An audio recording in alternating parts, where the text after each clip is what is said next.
नमस्कार मंडळींनो, welcome back to our Ruja YouTube channel. मी पूजा तुमच्या सर्वांचं अगदी मनापासून स्वागत करते. मोठी होत चालली तसं हिला सर्वच गोष्टी आता हळूहळू उमगायला लागल्या आहेत. कोणी बाहेर निघालं की त्यांच्यासोबत लगेच खाली जायचं, म्हणजे तिला गाडीचा चक्कर भेटतो किंवा मस्त गावातून फिरूनसुद्धा आणतात. सो आजी आजोबा आता बाहेर निघाले होते तर हिला पण त्यांच्यासोबत जायचे होते, म्हणून काकीची ती साडीच सोडत नव्हती. बघा कशी नाटकं करते. आणि तिला ना कोणी नवीन कपडे घातल्याने लगेच समजतं की हे बाहेर निघाले. सकाळी दादा जातो तेव्हा पण रडते आणि नंतर राज आणि मोनू जातो तेव्हा सुद्धा त्यांच्या अशीच मागे लागते. नाटकं बघा हिची.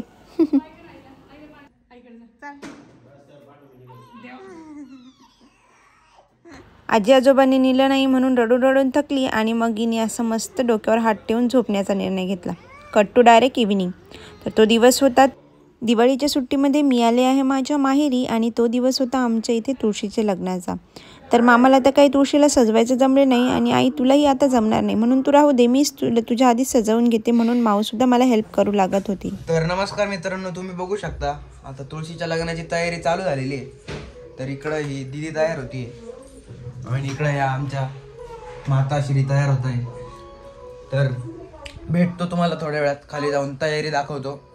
लग्नाला जाण्यापूर्वी आमचं असं इव्हिनिंग स्नॅक्स खायचं काम चालू होते. इव्हिनिंग स्नॅक्स एन्जॉय केल्यानंतर आम्ही तुळशीच्या लग्नाला पोहोचलो. जरा उशीरच झाला होता लग्नाला जाण्यासाठी. मेहंदीचा कार्यक्रम चालू होता जेव्हा आम्ही गेलो आणि एकाच बाजूला मेहंदी झाल्यानंतर लगेच हळदसुद्धा नाचवायला घेतली. आणि ह्या आमच्या कॉलनीमधल्या एव्हरग्रीन आजी खूप छान नाचतात.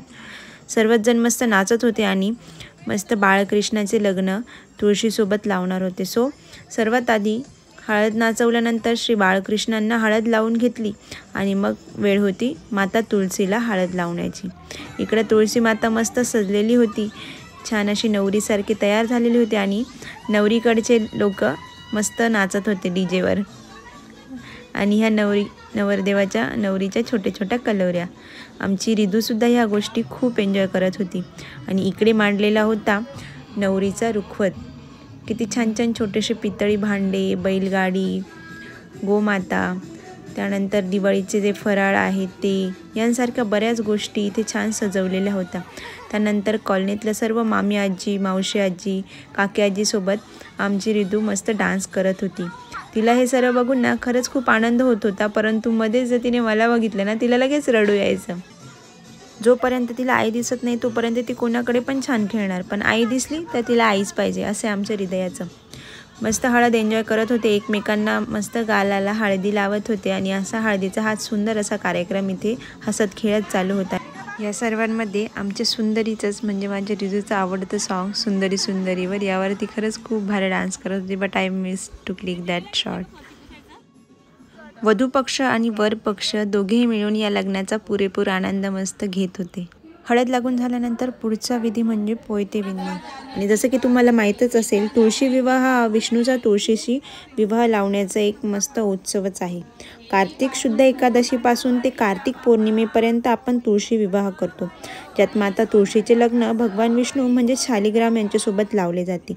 या विवाहात माता तुळशीला नवरीसारखे सजवून तिला नवीन वस्त्र अर्पण करून उसाच्या मंडपात बसवले जाते. आणि मग आपण जसं एक लग्न करतो लाईक मेहंदी, साखरपुडा, हळद यांसारख्या सर्वच गोष्टी ह्या भगवान विष्णू आणि तुळशी मातेच्या लग्नातही केल्या जातात. आणि त्यानंतरच आपल्या नवरा नवरीच्या लग्नांना सुरुवात होते असे म्हणतात. रात्रीचे लग्न होते म्हणून सर्वत्र असं झगमगाट होता. मीट माय न्यू फ्रेंड आरोही. हळद लावून झाल्यानंतर आम्ही बाळकृष्णालाच म्हणजे नवरदेवाला नेले जवळच्याच गणपती मंदिरामध्ये दर्शन घेण्यासाठी. जसे की आपण मारुती मंदिरामध्ये नवरदेवाला दर्शन घेण्यासाठी नेतो त्याचप्रमाणे आमच्या मानाच्या नवरदेवांना वाजत गाजत आम्ही गणपती मंदिरापर्यंत नेले आणि तेवढ्यातच लाईट गेली. मग काय आम्हाला अंधारातच दर्शन घ्यावे लागले. मस्त दर्शन वगैरे घेतले आणि आम्ही पुन्हा निघालो मंडपाकडे येण्यासाठी. नवरदेव मिरवायला. नवरदेव ऑलरेडी मिरवून झाला आणि आम्ही दोघं पण टीममध्ये. नवरदेवाची छोटीशी कलवरी मस्त नटली आहे आणि मामाचा पिछा आज काही सोडे ना. वाजत गाजत नवरदेव मंडपात येत मस्त नवरदेवाच्या कलवऱ्या छान गाण्यांवर असं ठुमकत नाचत होत्या. नवरदेव मंडपात आला आणि नवरदेवाचे औक्षण केले आणि नेहमीप्रमाणेच जसं बऱ्याच लग्नांमध्ये नवरीला यायला उशीर होतो, त्याचप्रमाणे तुळशी मातासुद्धा आवरायला जरा वेळ घेत होती आणि तिला यायला उशीर झाला होता. तोपर्यंत नवरदेवाच्या कलवऱ्यांनी पुन्हा एकदा नाचायला सुरुवात केली. भटजीबुवासुद्धा अगोदरच येऊन गेले होते.